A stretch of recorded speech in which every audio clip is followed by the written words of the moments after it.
یہ اس دور کی بات ہے جب دریاپور کی گلیوں میں اب بھی مٹی کی خوشبو آیا کرتی تھی، ہوا میں چولہوں کا دھواں گھلتا تھا اور لوگوں کے چہروں پر سادگی کی وہ لکیریں دکھائی دیتی تھیں جو قدرت کے ہاتھوں سے لکھی گئی لگتی تھیں۔ اس وقت کا ہر گھر گویا مٹی سے نہیں بلکہ صبر اور یقین سے بنا ہوا تھا، جہاں دیے کی روشنی کو روح کی روشنی سمجھا جاتا اور شام کی اذان میں دعاؤں کی مٹھاس گھلی رہتی۔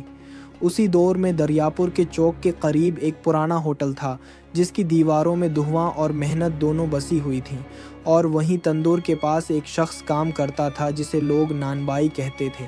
وہ کوئی خاص رتبہ رکھنے والا نہ تھا، نہ ہی اس کے پاس سونا چاندی تھی، مگر چہرے پر ایسی سکون بھری چمک تھی جو صرف دل کی صفائی سے آتی ہے۔ عمر کوئی 40 برس کے قریب تھی، ہاتھوں کی لکیریں محنت سے سخت ہو چکی تھیں، مگر انہی ہاتھوں سے وہ آٹا گوندھتا، روٹیاں سینکتا اور مسافروں کی خدمت کرتا۔ گھر کی حالت بھی اتنی ہی سادہ تھی جتنی اس کی زبان۔ ایک بوڑھا باپ تھا جو بیمار پڑ چکا تھا، مگر ہر سانس کے ساتھ اس کے ہونٹوں پر اللہ اکبر کی تسبیح جاری رہتی۔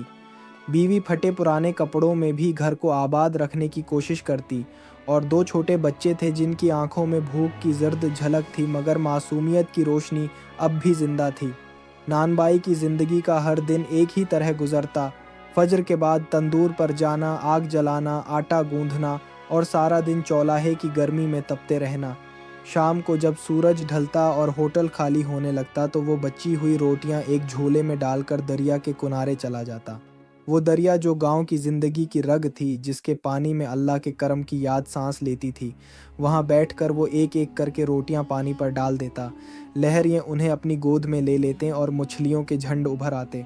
پانی میں ہلکی ہلکی گلائیاں بنتے اور ہوا میں نیکی کی خوشبو پھیل جاتی۔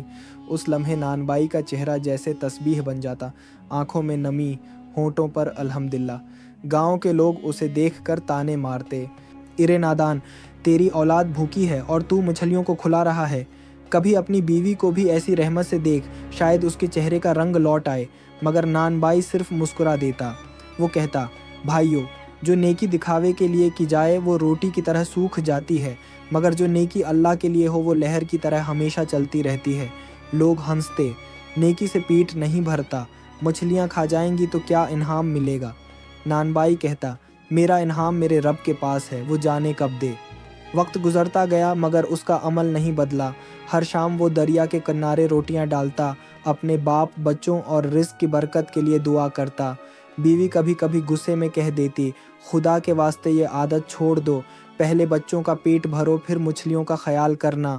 وہ خاموش رہتا، بس کہتا، صبر کرو، اللہ کسی کو بھوکا نہیں رکھتا۔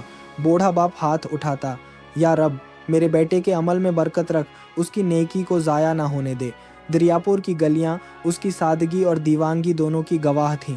کچھ اسے پاگل کہتے، کچھ درویش، مگر وہ سب کی پرواہ سے آزاد تھا۔ وہ جانتا تھا کہ نیکی کا بیج زمین میں بویا جائے تو پھل دیر سے آتا ہے، مگر ضرور آتا ہے۔ ایک شام وہی ہوا۔ سورج ڈھل چکا تھا، آسمان گلابی تھا، تندور بجھنے کو تھا۔ نان بائی نے جھولا اٹھایا اور دریا کی طرف چلا گیا۔ اسی رات ہوٹل میں ایک عجیب سی ہلچل ہوئی۔ دروازے پر بھاری قدموں کی آواز آئی۔ ایک لمبا چوڑا زمیندار اندر داخل ہوا، ریشمی لباس، مکھملی پگڑی، چمکتے جوتے، پیچھے 2 نوکر۔ ہوٹل کا مالک دوڑا آیا، ادب سے بولا، حضور، کیا خدمت درکار ہے؟ زمیندار نے مسکرا کر کہا، آج صرف ایک سادہ روٹی اور سکون کی تلاش ہے۔ نان بائی نے خاموشی سے آٹا گوندھا، روٹی سینکی اور بڑی محبت سے اس کے سامنے رکھی۔ زمیندار نے پہلی بار غور سے اسے دیکھا۔ ایک چہرہ جو مٹی میں لپٹا ہوا بھی روشنی کی مثال لگ رہا تھا۔ پوچھا، نام کیا ہے تیرا؟ جواب آیا، حضور، میرا نام احمد ہے۔ زمیندار نے مکاری سے کہا، احمد، تو محنتی ہے مگر غریب ہے، کیا نہیں چاہتا کہ تیری زندگی بدلے؟ میرے ساتھ 8 دن کام کر، 8ویں دن تجھے ایسا انعام دوں گا جو خوابوں میں بھی نہ دیکھا ہوگا۔ احمد نے سر جھکایا، اگر میری محنت حلال ہو تو میں انکار کیوں کروں، مگر میں یہ کام صرف اللہ کے نام پر کروں گا، لالچ میں نہیں۔ زمیندار ہنسا تو تے رہا، 7 دن میرے ساتھ، 8ویں دن انعام تیرا۔ گھر آ کر احمد نے باپ کو بتایا، ایک زمیندار آیا ہے، کہتا ہے 8ویں دن انعام دے گا، شاید اللہ کی کوئی رحمت ہو۔ باپ نے کانپتے ہاتھ اٹھائے، بیٹا، نیت صاف رکھنا، نیکی کا راستہ لمبا ضرور ہوتا ہے مگر سیدھا ہوتا ہے۔